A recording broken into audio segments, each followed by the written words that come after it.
40 francs. C'est ce que coûtaient les CD 2 titres à l'époque. 40 francs, c'est à peu près 5 euros, 6 euros. Regardez ma collection de CD 2 titres, j'en ai plein.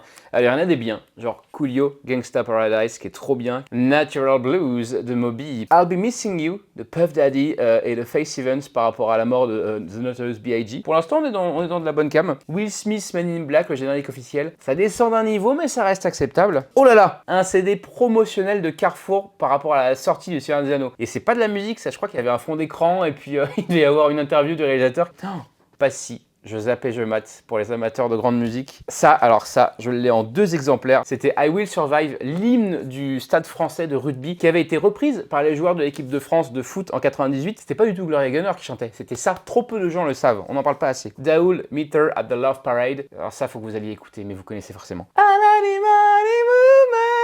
Wes Allan, un autre tube de quand j'étais en CM2, Ricky Martin. Son titre Undo Stress, oh là là, qu'est-ce qu'on a dansé dessus quand on avait 10 ans. Où sont-ils passés, les frères Hanson? Bop, tapat, I'm a Barbie girl. Boris a toute berzingue. Alors ça, vous connaissez pas. Mais en tout cas, quand j'étais gamin, c'était super connu. Les Top Boys, Le Feu ça brûle, Hello ça mouille. Anecdote amusante, j'ai croisé Lulu en allant me faire interviewer par Jean-Marc Morandini. Camping Tour, chanté par Carlos, avec la photo de Carlos.